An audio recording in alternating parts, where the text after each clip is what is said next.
નમસ્કાર દોસ્તો, ભારતમાં શ્વેત ક્રાંતિના સર્જકોમાં બે નામ ઉડીને આંખે ઓળગે તેવા છે. ડોક્ટર કુરિયન અને ત્રિભુવનદાસ પટેલ, સાથે દલાયા અને અમૃતાબેન પટેલ, ચાર થયા. પણ ખેડા જિલ્લા દૂધ મંડળી, ખેડા જિલ્લા દૂધ ઉત્પાદકોની સહકારી મંડળી, એનું સ્વપ્ન જોનાર, સ્વપ્નદ્રષ્ટા સદા સાહેબ હતા. એમણે મોરારજીભાઈને મોકલ્યા હતા અને એમણે ત્રિભુવનદાસને એ સંઘના પ્રમુખ થવા માટે નક્કી કર્યા હતા. એ સરદાર સાહેબનું સ્વપ્ન એટલે અમૂલ, એ સરદાર સાહેબનું સ્વપ્ન એટલે આજે જે કંઈ થઈ રહ્યું છે સફેદ અથવા શ્વેત ક્રાંતિના નામે તે. કુરિયન ખૂબ મહેનતુ માણસ હતા, મોડા સુધી ઓફિસમાં કામ કરતા હતા. ત્યારે એક દિવસે કામેથી ઘરે આવ્યા ત્યારે સરદાર સાહેબના સુપુત્રી કુમારી મણિબેન પટેલ એમના ઘરના પરસાળમાં બેઠા બેઠા રેટીઓ કરતા હતા. એમણે કટાક્ષમાં પૂછ્યું કે આવી ગયા? એ કુરિયને કહ્યું હા. તો બેસો અને સાંભળો. દિલ્હીમાં 3 વ્યક્તિઓને ડાકણ કહેવામાં આવે છે. આ 3 વ્યક્તિઓ એટલે મણિબેન પટેલ, કુમારી અમૃતા કૌર અને ઝીણાના દીકરી. કેમ કહેવામાં આવે છે એની વાત આજે મારે તમને કરવી છે. અને જે વ્યક્તિના ઘરમાં દીકરો અથવા દીકરીને, ખાસ કરીને દીકરી મોટી થઈ રહી છે અને જે પોતાની જાતને બહુ કામઢા સમજે છે, જેમને સમય મળતો નથી, એમણે આ વાત ગાંઠે બાંધવા જેવી છે. મણિબેનની આ શિખામણ જીવનમાં ઉતારવા જેવી છે. વાત કંઈક આમ છે. મણિબેને કુરિયનની અતિ વ્યસ્તતા અને જવાબદારીઓ વચ્ચે એમની નવવિવાહિત પત્ની મૌલીનું સ્થાન બીજા નંબરે રહેશે એમ સાનમાં સમજાવી દીધું કે ભાઈ આ તો કામને પરણ્યો જ માણસ, એટલે એની પહેલી પત્ની કામ છે, વ્યસ્તતા છે. અને મૌલીને કહ્યું કે તું બીજા નંબરની પત્ની, તારી શોખ પહેલા જન્મી ચૂકી છે. જે બીજું કોઈ ભાગ્યે જ કહી શક્યું હોત, પણ મણિબેન સ્પષ્ટ વક્તા હતા, સરદાર સાહેબના દીકરી હતા એટલે. પણ મણિબેને જે સલાહ કુરિયનને આપી તે સલાહ તો ભલભલાને હચમચાવી નાખે તેવી હતી. કુરિયન જેવા કંઈક અંશે તુંડ મિજાજી કહી શકાય એવી વ્યક્તિને ભાગ્યે જ બીજા કોઈ આવી સલાહ આપવાની હિંમત કરી હોત. પ્રસંગ કંઈક આવો હતો. એક સાંજે કુરિયન ઘરે પાછા ફર્યા ત્યારે મોડું થઈ ગયું હતું. મણિબેન કુરિયનના નિયમિત મુલાકાતી નહીં, પણ ઘરના સભ્ય જેવા હતા. પોતાની વ્યસ્તતામાંથી પરવારીને કુરિયન ઘરે પહોંચ્યા ત્યારે તેઓ કુરિયનના ઘરની ઓસરીમાં ખાદી કરતા બેઠા હતા. તમને ખ્યાલ હશે કે સરદાર સાહેબ મણિબેન જે કાંતિની ખાદી તૈયાર કરતા, એમાંથી કપડું બનતું, તે પહેરતા. દેશનો આટલો મોટો માણસ. અને એ કપડા જૂના થાય, જર્જરિત થાય ત્યારે મણિબેન એ કપડા ફેંકી નહોતા દેતા. એમાંથી સારું રહ્યું હોય કપડું કાઢી લઈને એમાંથી પોતાના કપડા બનાવતા હતા. છે આજે આ પ્રકારની સાદગી વાળો કોઈ રાજનેતા તમારી નજરમાં જીવતો હોય હયાત છે ખરો? તો એક સાંજે કુરિયન ઘરે પાછા ફર્યા ત્યારે મોડું થઈ ગયું હતું. મણિબેન કુરિયનના નિયમિત મુલાકાતી નહીં, પણ ઘરના સભ્ય જેવા હતા. પોતાની વ્યસ્તતામાંથી પરવારી કુરિયન ઘરે પહોંચ્યા ત્યારે તેઓ ઘરની ઓસરીમાં ખાદી કાંતતા બેઠા હતા. કુરિયન હજુ ઘરમાં દાખલ થાય તે પહેલા એક કરડાકી ભરી નજર એમણે કુરિયન પર નાખી. સરદાર સાહેબની દીકરી છે, મોડી તો હોય જ નહીં. એક કરડાકી ભરી નજર એમણે કુરિયન પર નાખી. ત્યાર પછી જે વાર્તાલાપ થયો તે કુરિયનની અનુવાદિત આત્મકથા મારું સ્વપ્ન, માય ડ્રીમ ના પાન નંબર 8385 પર કંઈક આ રીતે નોંધાયેલો છે. હવે એ વાર્તાલાપ સાંભળીએ, બંને વચ્ચેનો ડાયલોગ, સંવાદ સાંભળીએ. મણિબેન કહે છે, અચ્છા તો તમે છેવટે આવી પહોંચ્યા? હવે જરા અહીં બેસો. તમે આવ્યા ને, આવો, પધારો, તમારું જ ઘર છે, હવે જરા અહીં બેસો. કુરિયન કહે છે કે હું તેમનું કહેવું માની તેમની પાસે બેઠો, છૂટકો જ નહોતો. પછી તેમણે મને કહ્યું, શું તમે જાણો છો કે લોકો મને દિલ્હીની 3 ડાકણોમાંની એક ગણતા હતા? તમને ખબર છે? કે દિલ્હીમાં 3 ડાકણો કુખ્યાત હતી, એમાંની એક તે હું. ત્યારે કુરિયન આશ્ચર્યચકિત થઈને પૂછે છે, બીજી 2 કઈ હતી મણિબેન? અને મણિબેનનો જવાબ હતો રાજકુમારી અમૃત કૌર અને ફાતિમા જિન્ના. તેમણે હસીને જવાબ આપ્યો, એ વાતની તમને ખબર છે કે હું શા કારણે ડાકણ બની? કુરિયનનો જવાબ હતો, ના મણિબેન, હું રહસ્ય જાણવા, અને એ રહસ્ય જાણવા માટે કુરિયન આતુર બન્યા. મણિબેન સમજાવે છે, મારા બાપુ આખો સમય ભારતને સ્વતંત્ર બનાવવાની લડતમાં જ પડ્યા પાથર્યા રહેતા. મણિબેન સમજાવવા લાગ્યા, તેમને મારે માટે સહેજે સમય હતો નહીં, તે હંમેશા વ્યસ્ત જ રહેતા. આમ પણ અમારા ગુજરાતી કુટુંબોમાં બાપ કદી પોતાની દીકરીઓને ભેટે કે ખોળામાં બેસાડે નહીં. મારી મા તો હું ઘણી નાની હતી ત્યારે ગુજરી ગયેલા. મારા બાપુ મને ખૂબ ચાહતા હતા ખરા, પણ તેમનો પ્રેમ કદી વ્યક્ત ન કરતા. આમ મારો ઉછેર કોઈ પણ પ્રકારના પ્રેમ વિના જ થયો, અને મારા લગ્ન પણ ન થયા. સાવ પ્રેમ વગર જૂથરી. તેથી હું ડાકણ બની. તો શું તમારે તમારી દીકરી ડાકણ બનાવવાની છે? મણિબેને આજીવન સરદાર સાહેબના સચિવ તરીકે કામ કર્યું. એક દિવસ હળવાશમાં નહેરુએ એમને કહેલું કે મણિબેન જેવી જો મને સેક્રેટરી મળી હોત તો મારા કામનો બોજો અડધો થઈ ગયો હોત. ત્યારે કુરિયનને પૂછે છે કે શું તમારે તમારી દીકરીને ડાકણ બનાવવાની છે? કયા બાપને આ ગમે?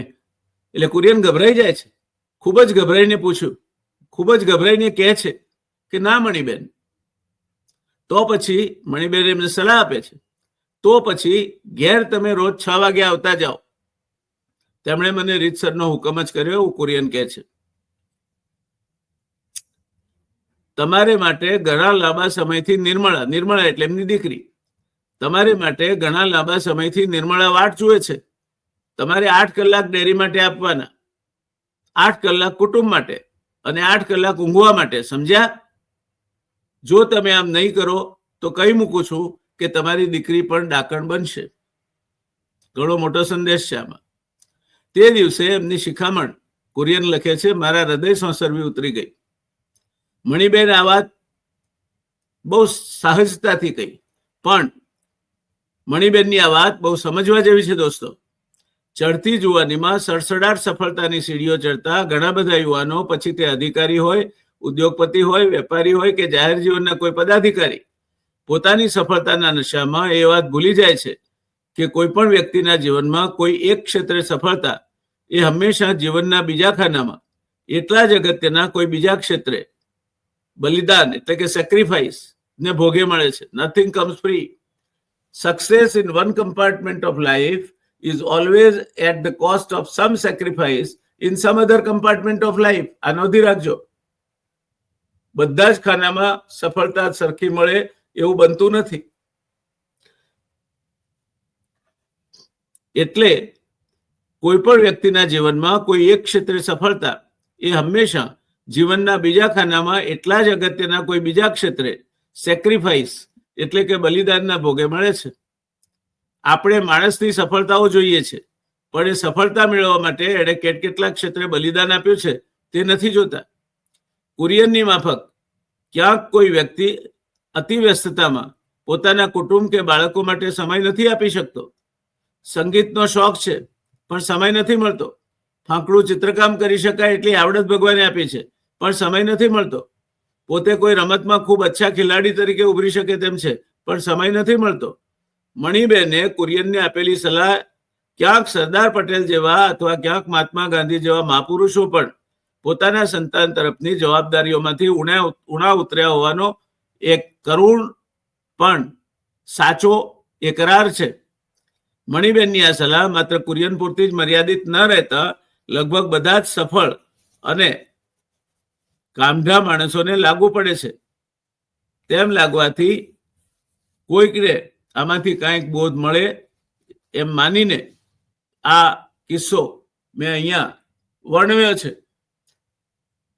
માણસ કામમાં રત રહે, પોતાનું કામ નિષ્ઠાપૂર્વક કરે, સખત પરિશ્રમ કરે, કારણ કે એ કહેવત છે કે કઠોર પરિશ્રમનો કોઈ વિકલ્પ નથી.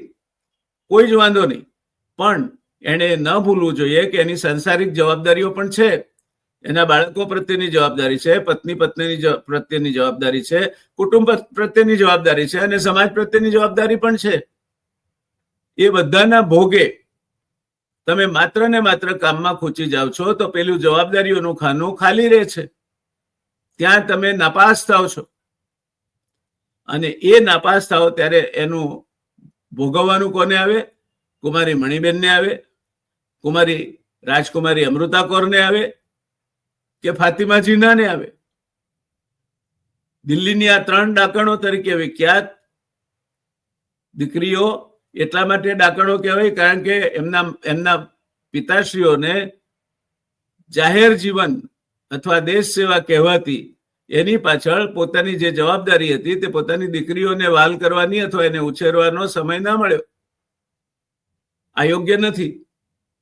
તમારા સંતાનો પ્રત્યે અને તમારી પત્ની પ્રત્યે તમારી નિશ્ચિત જવાબદારી છે. તમારા કામને તમે એનું બહાનું ન બનાવો, એમાંથી છટકશો નહીં. તમે જો એમ કહેવા માંગતા હો કે સમય નથી મળતો, ખૂબ કામ રહે છે, તો મારો તમને જવાબ છે જે ધીરુભાઈ અંબાણીએ જે વાક્યો કહ્યા છે તે નોંધી રાખજો. એમણે કહ્યું છે કે જે માણસ એમ કહે છે કે મારી પાસે સમય નથી તે કાં તો મૂર્ખ છે, કાં તો પોતાના સમયનું વ્યવસ્થાપન અથવા સમયનું કઈ રીતે વપરાશ કરવો તે જાણતો નથી, નિયમન નથી જાણતો, અથવા મૂર્ખ છે. ધૂર્ત છે અથવા મૂર્ખ છે, કાં તો એ ઠગારો છે, ખોટું બોલે છે, અથવા સમયનું વ્યવસ્થાપન જાણતો નથી એવો મૂર્ખ છે. તમે મૂર્ખ છો કે ધૂર્ત છો એ બેમાંથી શું છો? એવું જો તમને સમય ના મળતો હોય તમારા કુટુંબ માટે તો તમારી જાતને પૂછી જોજો અને ઉદારતાપૂર્વક સાચો જે જવાબ મળે તેને અનુસરજો. કારણ કે આત્માના અવાજ જેવો બળુકો અવાજ બીજા કોઈનો હોતો નથી. તમારી દીકરી ક્યાંક પેલી 3 ડાકણોમાંની એક બને એવું તો નથી ઈચ્છતા ને? તમારો દીકરો તમારી હૂંફ અને સાત સંગાતને ખોઈને બહુ મોટા બાપાનો દીકરો બને, પણ એ પોતે પદચ્યુત થઈ જાય, રાહ ભૂલી જાય, તો દીવા હેઠળ અંધારું એ કહેવતને તમે સાચી પાડશો. માટે જવાબદારી વહેંચતા શીખો. બધું બરાબર માત્રામાં જ શોભે છે. કામ પહેલું, પણ 8 કલાક. બીજું, 8 કલાક કુટુંબ માટે આપવા જ જોઈએ. એમાં ન ચાલે રવિવારના દાડે હું ઓફિસ જાઉં છું, ન ચાલે. અને ત્રીજું, 8 કલાક ઊંઘવું જોઈએ જેથી તમે સ્વસ્થ, તાજા તરોજા રહો, લાંબુ જીવો અને સ્વસ્થ જીવન જીવો. મણિબેને જે સલાહ કુરિયનને આપી એ જીવનમાં ઊંડી ઉતારવા જેવી છે, હૃદયમાં કોતરી રાખવા જેવી છે. બોલો દોસ્તો, આ વાત તમે જેને જેને પ્રેમ કરો છો, જેને ચાહો છો એ બધા લોકો સુધી પહોંચાડશો ખરા?